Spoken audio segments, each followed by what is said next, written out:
Crisis alimentaria en Cuba, peor que en el periodo especial. ¿Cómo están amigos? Bienvenidos a Noticias Importantes. Comenzamos. Hambrear a un pueblo, silenciarlo e imponerle la continuidad del yugo como única alternativa debería ser considerado un crimen de lesa humanidad. El problema de la alimentación en Cuba está alcanzando niveles de desastres muy superiores a los experimentados durante la crisis de los años 90.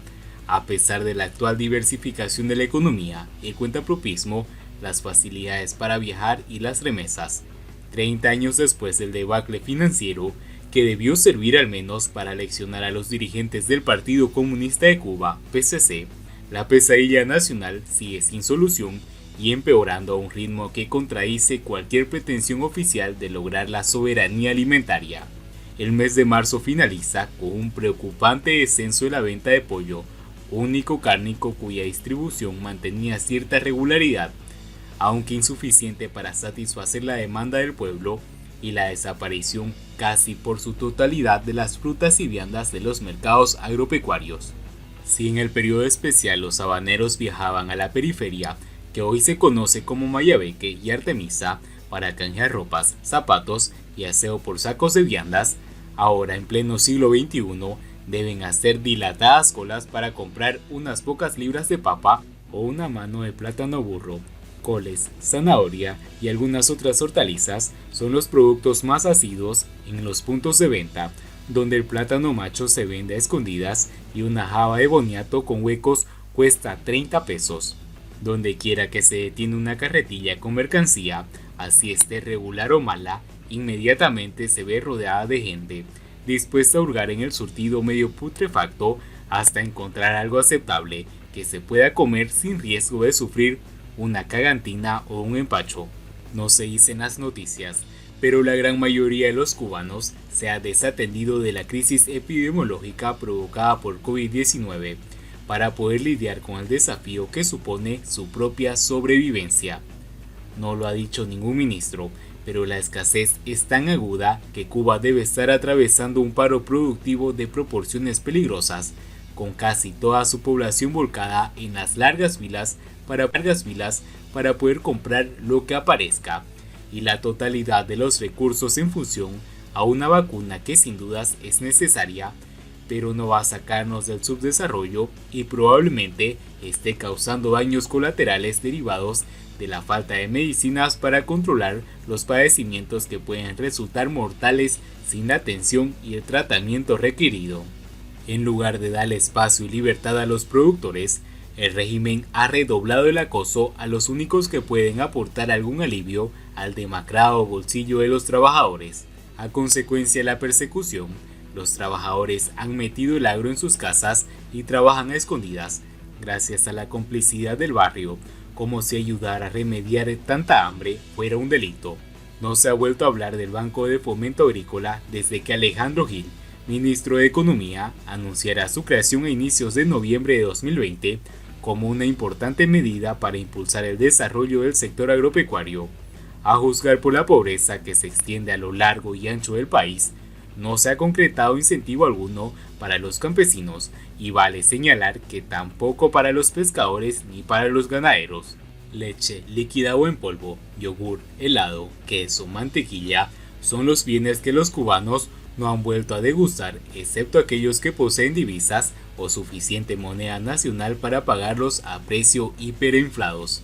Las pescaderías estatales son un monumento a lo absurdo, donde en lugar de productos de mar se vende jamonada apócrifa, croquetas de dudosa composición o rabirrubias diminutas a 98 pesos el kilogramo. En el otro extremo del ridículo, en esos mismos establecimientos, el gobierno ha autorizado la venta a la población de tronchos de agujas y emperador que llevan meses añejándose en las neveras de los hoteles, nada menos que a 341 pesos el kilogramo, casi $15 al cambio oficial. Lo más triste, no obstante, es que mientras el régimen aprovecha la escasez y el hambre para poder venderle al pueblo alimentos congelados porque no hay turistas que se los coman, pescadores por cuenta propia venden en la puerta de su casa enormes ejemplares recién salidos del mar, eviscerados y pescados delante del comprador y a 70 pesos la libra, mientras la aguja y el emperador mudan de nevera sin que aparezcan consumidores dispuestos a pagar los precios que impone el Estado. Mientras tanto, el pescador vende sus piezas enteras en pocos minutos, gana su sustento honorablemente y los clientes quedan conformes. Tal es la ley del mercado que los burócratas ahogan con regulaciones y prohibiciones para que los cubanos continúen entendiéndole la vida en términos de dependencia y obligatoriedad hacia un sistema explotador. Cuba está peor que en los años 90 porque las mordazas se mantienen intactas. Los cambios han sido mero maquillaje para atraer incautos inversionistas o para congraciarse con el ala menos suspicaz de la opinión internacional. La prensa cubana procura restarle gravedad al desastre y llenar de optimismo a las ollas vacías con recetas culinarias que reflejan cuán desconectados están los redactores del acontecer nacional, donde una libra de arroz vale 40 pesos, un cartón de huevos 300, una botella pequeña de salsa china 200. Incluso en la plataforma virtual Tu Envío, las únicas proteínas disponibles son picadillo mixto y perritos, salchichas. Lo cierto es que Cuba se queda sin alimentos y sin esperanzas. Hambrear a un pueblo, silenciarlo e imponerle la continuidad del yugo como única alternativa debería ser considerado un crimen de lesa humanidad. No se trata de un segundo periodo especial como muchos afirman, es un proceso de aniquilación sistemática que va de lo físico a lo espiritual, triturando el psiquis y convirtiendo al cubano en algo no muerto pero tampoco vivo. No puede llamársele vida a un estado de coma que solo se interrumpe para acelerar el hundimiento de la nación o lo que queda de ella. Siguiendo con las noticias, Gobierno de Cuba levanta monumental bandera frente a la Embajada de Estados Unidos en La Habana. Una monumental estructura de hormigón armado con un diseño de bandera nacional ha sido levantado por el gobierno cubano frente a la Embajada de Estados Unidos en La Habana como parte de la remodelación de la llamada Tribuna Antiimperialista.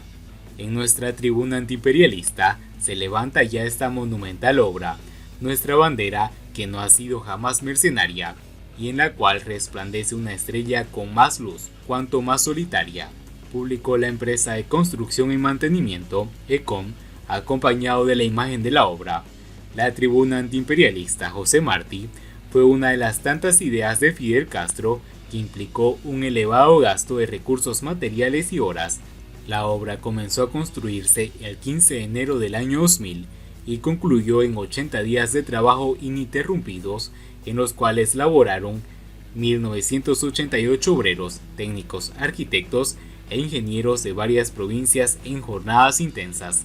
La idea de construir esta instalación surgió a raíz de la campaña propagandística conocida como Batalla de Ideas y las movilizaciones masivas por el retorno del niño balsero Elian González a Cuba. El lugar se seleccionó por la proximidad al edificio de la entonces Sección de Intereses de Estados Unidos en La Habana. Desde entonces fue escenario de marchas contra la entonces Oficina de Intereses de Estados Unidos y en los últimos años de presentaciones de diversos grupos de músicas, tanto cubanos como extranjeros. En 2019, el sitio fue objeto de demolición con el propósito de reformar su diseño y cambiar varios elementos en mal estado por el salitre del mar, como las astas de bandera que hacían el papel de un bosque, monte de banderas que tapaban la vista de unas pantallas LED puestas en la oficina de intereses en las cuales se leían mensajes de apoyo a los derechos humanos. Al día de hoy, la obra sigue con una apariencia de estar en construcción, a pesar de haber sido colocada la bandera, lo que parece una estructura más compleja que la nueva tribuna. El despliegue de obreros y recursos ha indignado a muchos cubanos que han dejado sus comentarios en redes sociales. Vi esto y me sigo diciendo a mí mismo que tiene que ser una mentira. Emplear material en esto para demostrar que, viviendo de su moneda y esperando que su presidente flexibilice para que no se inunde su turismo, la foto tiene que ser un mal chiste, expresó un cubano. Y bien amigos, así vamos terminando las noticias importantes del día de hoy. Espero que las noticias hayan sido de su agrado. Y no olviden que nos ayudarían mucho compartiendo las noticias y así poder informar a muchas más personas de la verdadera realidad en Cuba. Muchas gracias por seguirnos. No olviden suscribirse. Nos vemos en el siguiente.